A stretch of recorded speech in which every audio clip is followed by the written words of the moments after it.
मेरे सभी संत भाइयों को साहिब गुरु सतनाम। बोलो सतगुरु बाबा की जय, बोलो सतनाम सतपुरुष पिता की जय। ये संतों, आज हम उस ज्ञान के बारे में जानेंगे और समझेंगे जो मानव दान पुण्य कर और यह समझता है कि यह मेरे धर्म कर्म पर लिखा जाएगा। हम उस ज्ञान के बारे में जानेंगे कि लोग अगर मनुष्य का मृत्यु हो जाता है, मृत्यु के बाद जो दान पुण्य किया जाता है, पिंड दान किया जाता है, क्या वह उसे प्राप्त होता होगा या नहीं होता। इसी के बारे में आज हम चर्चा करेंगे और इनकी गहराई तक जाने का प्रयास करेंगे कि यह कहाँ तक सत्य है और किस महापुरुष ने क्या बताया। इसके बारे में यह जानेंगे क्या दान पुण्य करना लोगों की मृत्यु के बाद काम आता है। क्या मृत्यु के बाद जो दान पुण्य उस मृत जीव के लिए किया जाता है वह उसके जीवन में काम आता है कि नहीं आता है। इसके बारे में जानते हैं और समझते हैं कि क्या है कैसा है। ये संतों, जैसे कि हम सभी यह जानते हैं कि अगर हम दान पुण्य करेंगे तो वह हमारे कर्म पर लिखा जाएगा। और यहाँ हर मनुष्य अपने कर्म के बंधन में बंधा हुआ है। यहाँ कोई ऐसा जीव नहीं है, सिर्फ एक मनुष्य के लिए नहीं, ऐसा कोई जीव नहीं है जो अपने कर्म के बंधन से मुक्त हो। सभी लोग अपने कर्म के बंधन से बंधे हुए हैं और कर्म के ही आधार पर इस वर्ल्ड में, इस संसार में, इस जगत में रह रहे हैं और अपना जीवन व्यतीत कर रहे हैं सिर्फ कर्म के आधार पर। और जिस भी मनुष्य का पिछले जन्म का कर्म समाप्त हो जाता है वह इस जन्म को त्याग कर और इस जन्म में किया गया कर्म आने वाले जन्म के लिए तैयार होता है। संतों, क्या अगर मनुष्य का मृत्यु हो जाए और उनके द्वारा, उनके पूर्वजों द्वारा और उनके पुत्र द्वारा अपने पिता की मृत्यु के पश्चात अगर दान करते हैं तो क्या वह उसे प्राप्त होता है। तो सर्वप्रथम उसे जानते हैं जब भगवान श्री कृष्ण ने अर्जुन को यही उपदेश दिया, क्या मृत्यु के बाद किसी व्यक्ति को सुख दुख मोह लोभ माया होता है। तो श्री कृष्ण जी ने अर्जुन से कहा कि हे अर्जुन, मनुष्य के मृत्यु के बाद इस संसार से उस आत्मा का और उस मनुष्य का रिश्ता और वह डोर, वह रस्सी सब टूट जाता है। माया मोह, कर्म धर्म, दान पुण्य, पाप पुण्य, यह सब जब तक मनुष्य जीवित है और जब तक उसका आत्मा किसी फॉर्म में विद्यमान है, किसी आकार में विद्यमान है, किसी भी एक ठाठ में विद्यमान है, तब तक वह इस संसार के बंधनों और कर्म धर्म मोह लोभ पाप पुण्य इन सभी से बंधा हुआ है, इन सभी से बंधा हुआ है।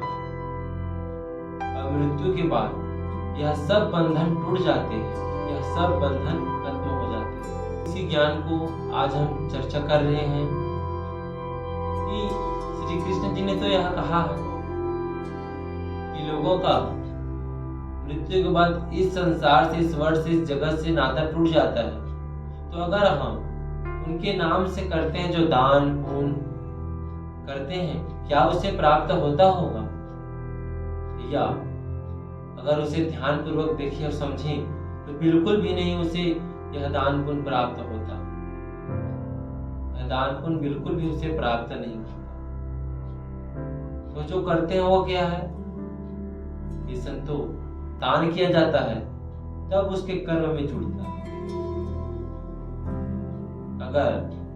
अगर मैं कमाता हूँ और अपनी मेहनत से धन कमाता हूँ और अगर मैं उसे किसी पुरोहित को, किसी मंदिर में, मस्जिद में दान देता हूँ तो वह दान का फल सिर्फ मुझे ही मिलेगा।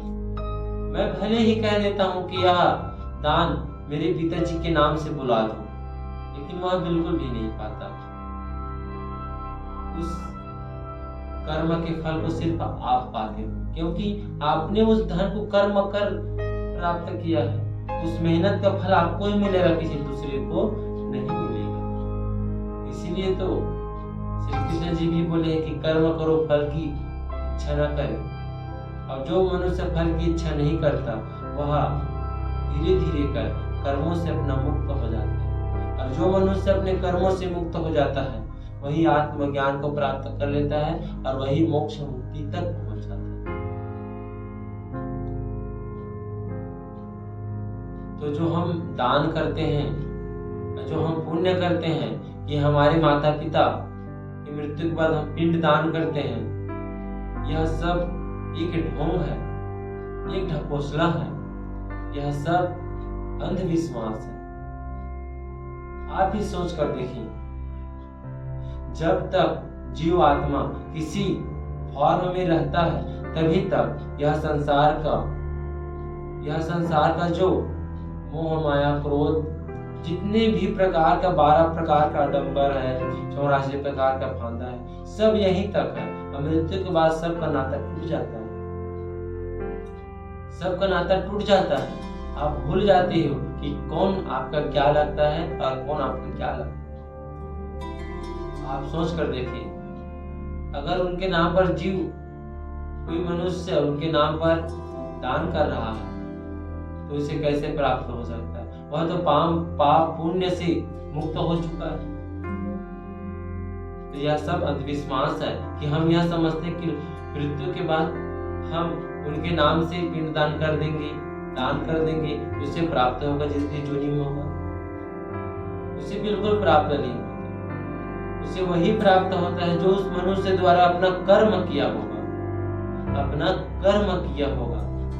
वही कर्म का फल उसे आने वाले जन्म में मिलता है।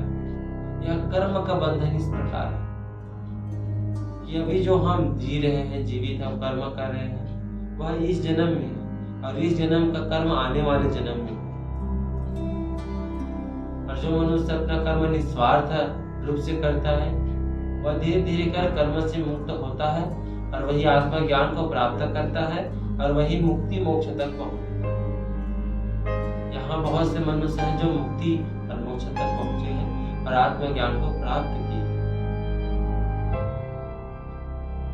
और इसी ज्ञान को मैं आज आप लोगों को बता रहा हूँ कि दान पुण्य मृत्यु की बात करते हैं, वह सब अंधविश्वास है। दान पुण्य अगर आपको करना है, और किसे कर रहे हैं तो मनुष्य को बिल्कुल भी पता नहीं है। हम किसी भी पुरोहित, ब्राह्मण, संत, महंत, साधु संत को दे देते हैं और समझते हैं हमारा दान पुण्य हो गया। हमको मालूम ही नहीं है कि दान पुण्य किसे करना चाहिए, दान करने का महत्व क्या है। तो हमें बड़ा ही सोच समझकर अपना कर्म धर्म करना चाहिए, क्योंकि यही कर्म जो आगे आपका भविष्य तय करता है और आने वाले जन्म में भी आपका भविष्य तय करता है। तो इस बात को समझे, जाने और अधिक से अधिक इस ज्ञान को लोगों तो बताएं और सभी को समझाएं कि दान पुण्य करना किसे करना चाहिए, किस प्रकार से करना चाहिए, मृत्यु के बाद दान पुण्य क्यों नहीं करना चाहिए, करना चाहिए तो क्यों करना चाहिए। फिर सभी संत भाइयों को साहिब गुरु सतना, बोलो सतगुरु बाबा की जय, बोल सतनाम सतगुरु पिता।